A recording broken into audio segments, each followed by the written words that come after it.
Polémique après Rayo Real Madrid, Florentino Pérez dépose plainte contre l'arbitrage de Martínez Munuera. Le match nul 1-1 entre le Real Madrid et le Rayo Vallecano, disputé récemment à Vallecas, a laissé un goût amer aux joueurs, dirigeants et supporters du Real Madrid. Mais l'indignation ne s'arrête pas là. Cette rencontre, marquée par des décisions arbitrales controversées, a pris une ampleur nationale après que l'arbitre Martínez Munuera a reconnu avoir commis une erreur majeure en ne sifflant pas un pénalty en faveur des Merengues à la 75e minute. Cette action, impliquant un contact évident entre Mumin, défenseur du Rayo, et Vinicius Junior dans la surface de réparation, a pourtant échappé à la vigilance de l'arbitre principal et de la VAR. Pour le Real Madrid, cette décision, ou plutôt cette absence de décision, représente une injustice flagrante, d'autant plus que Martínez Munuera a admis après le match qu'un pénalty aurait dû être accordé. Cette reconnaissance tardive n'a fait qu'alimenter la frustration et la colère d'un club déjà exaspéré par ce qu'il considère comme un traitement défavorable récurrent de la part des instances arbitrales espagnoles. Un mécontentement exprimé sur tous les fronts. Dès la fin de la rencontre, Carlo Ancelotti, entraîneur du Real Madrid, a exprimé son désarroi en conférence de presse. Après avoir revu l'action, le pénalty me semble évident. Nous avons été privés d'une chance cruciale de prendre l'avantage. Cependant, fidèle à sa nature diplomatique, il a évité de commenter les protestations virulentes de Vinicius Junior, qui semblait particulièrement frustré sur le terrain. La réaction officielle du club ne s'est pas fait attendre. Dans un communiqué publié sur son site internet, intitulé « Un arbitrage controversé empêche la victoire madrilène », le Real Madrid a dénoncé avec force les décisions de Martínez Munuera, mettant en lumière l'action litigieuse de la 75e minute. Le communiqué insiste sur le fait que la faute de Mumin sur Vinicius était évidente et que l'absence de recours à la VAR a aggravé l'erreur initiale. Florentino Pérez, président du Real Madrid, a décidé d'aller encore plus loin en déposant une plainte formelle auprès de la Fédération espagnole de football, RFEF. Ce document accuse non seulement Martínez Munuera d'un arbitrage défaillant, mais aussi la VAR, dont l'objectif est précisément de corriger ce type d'erreur flagrante. Le président madrilène demande une enquête approfondie sur cet incident et réclame des réformes immédiates pour améliorer la transparence et la fiabilité de l'arbitrage en Liga. La plainte d'un président déterminé. Florentino Pérez, connu pour son influence et sa détermination, a également demandé une réunion avec Luis Rubiales, président de la RFEF, afin de discuter des problèmes structurels qui affectent l'arbitrage en Espagne.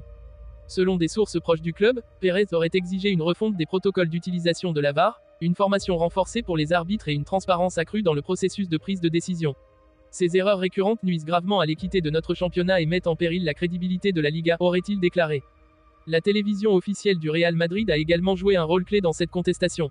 Dans une série d'émissions post-match, elle a analysé en détail les actions controversées, critiquant sévèrement le manque de rigueur et de cohérence de Martínez Munuera.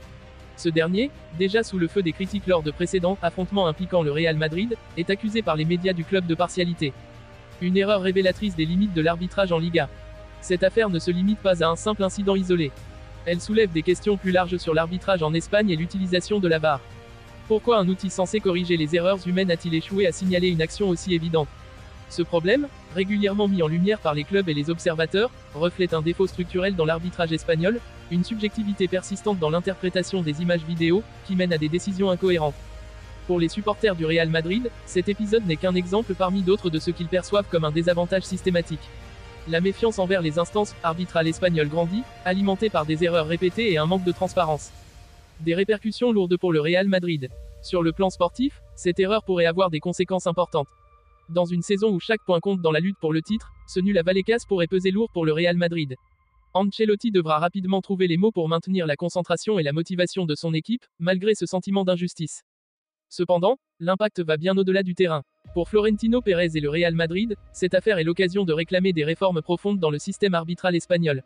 Si rien n'est fait, avertit le club, la confiance envers la VAR et les arbitres continuera de s'effriter, mettant en péril l'intégrité de la Liga. Un avertissement pour l'avenir. Cette polémique est un rappel brutal de l'importance d'un arbitrage juste et impartial dans le football moderne. Chaque décision, surtout dans un match serré, peut changer le cours d'une rencontre, voire d'une saison entière. Si des erreurs aussi flagrantes que celles de Martínez Munuera ne sont pas corrigées, la Liga risque de perdre non seulement la confiance des clubs, mais aussi celle des millions de supporters à travers le monde. En attendant, le Real Madrid espère que la plainte déposée par Florentino Pérez sera prise au sérieux par la RFEF. Pour les Merengues, cette démarche n'est pas seulement une question de justice, mais une nécessité pour préserver l'équité et la crédibilité du championnat espagnol. Quelques jours seulement après la consécration de Vinicius Junior en tant que meilleur joueur de l'année 2024 lors des FIFA The Best Awards, une déclaration officielle de la FIFA est venue relancer les débats autour du Ballon d'Or, attribué cette année à Rodri, le milieu de terrain espagnol de Manchester City. L'organisation a révélé qu'un problème technique avait affecté le processus de vote du Ballon d'Or, ce qui a conduit à des écarts dans la pondération des suffrages. Cette annonce inattendue a provoqué une onde de choc dans le monde du football et redonné du poids à ceux qui estimaient que Vinicius Junior méritait tout autant, sinon davantage, cette distinction. Une déclaration qui relance les débats. Dans son communiqué, la FIFA a reconnu l'existence d'anomalies dans la comptabilisation des votes. Plus grand que, après une analyse approfondie des processus de vote pour le Ballon d'Or 2024, nous avons constaté une divergence dans la pondération de certains suffrages. Ces erreurs, bien qu'elles n'aient pas affecté directement le classement final, montrent que Vinicius Junior aurait pu prétendre à ce titre tout autant que Rodri. Ses performances individuelles cette année sont d'un niveau exceptionnel et digne de la plus haute reconnaissance. Cette révélation a immédiatement ravivé les discussions sur la légitimité des critères de sélection du Ballon d'Or et souligné une fois de plus les prouesses extraordinaires de Vinicius au cours de l'année écoulée. Une saison phénoménale pour Vinicius Junior. Malgré l'attribution du Ballon d'Or à Rodri, Vinicius Junior a marqué l'année 2024 de son empreinte. L'attaquant brésilien du Real Madrid a été un acteur clé dans le succès de son club, portant l'équipe dans les moments cruciaux avec sa vitesse, sa technique et sa capacité à changer le cours d'un match. Sur le plan individuel, Vinicius a réalisé l'une des meilleures saisons de sa carrière, avec un nombre impressionnant de buts et de passes décisives en Liga, en Ligue des Champions et avec l'équipe nationale brésilienne. Ses performances constantes et son leadership sur le terrain ont fait de lui l'un des joueurs les plus redoutés et les plus admirés au monde. Le Ballon d'Or et ses limites. Contrairement au trophée FIFA The Best, qui repose sur un vote équilibré entre différents acteurs du football, capitaines et entraîneurs de sélection nationale, journalistes et fans, le Ballon d'Or est attribué uniquement par un panel de journalistes, ce qui suscite souvent des controverses. Cette année, bien que Rodri ait été récompensé pour son rôle essentiel dans les victoires de Manchester City en Premier League et en Ligue des Champions, de nombreux observateurs considèrent que Vinicius méritait tout autant, voire davantage, cette distinction. Le joueur brésilien, cependant, a choisi de ne pas s'attarder sur cette polémique.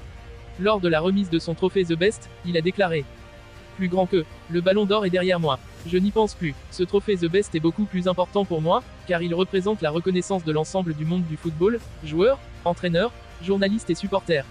Cela a bien plus de valeur à mes yeux. » Un discours plein d'émotions. Lors de la cérémonie de remise des FIFA The Best Awards, Vinicius Junior a tenu à exprimer toute sa gratitude envers ceux qui l'ont soutenu tout au long de son parcours. Son discours, empreint d'émotion, a touché l'audience. Plus grand que, quand j'étais enfant, je n'aurais jamais imaginé être ici aujourd'hui. Grandir dans la pauvreté et voir la violence autour de moi, cela m'a appris à me battre pour mes rêves. Je tiens à remercier ma famille, mes entraîneurs, mes coéquipiers et, bien sûr, les supporters. Sans eux, je ne serais pas ici. Ce trophée représente tout ce que j'ai accompli et tout ce que je veux encore accomplir avec le Real Madrid et l'équipe nationale. Vinicius a également rendu hommage à son club formateur, Flamengo, en ajoutant « Plus grand que, c'est là que tout a commencé pour moi. Sans Flamengo, je ne serais pas le joueur que je suis aujourd'hui. Je leur dois tout. » Une reconnaissance universelle. Avec cette distinction, Vinicius Junior rejoint des légendes comme Cristiano Ronaldo et Luka Modric parmi les joueurs du Real Madrid ayant remporté le trophée The Best.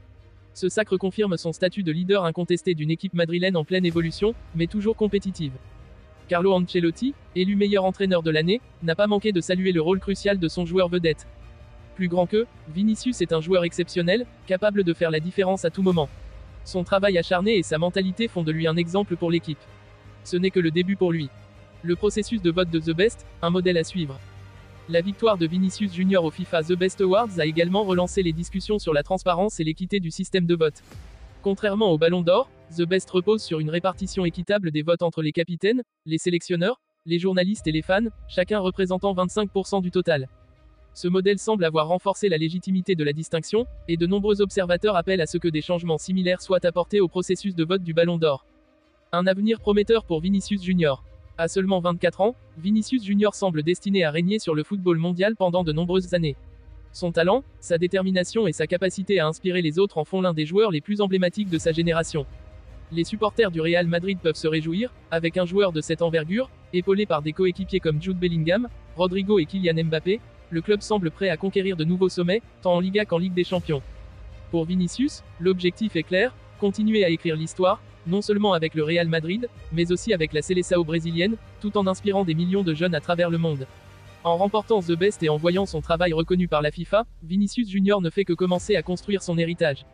Pour lui, le meilleur reste à venir, et il est bien déterminé à gravir les sommets les plus élevés du football mondial.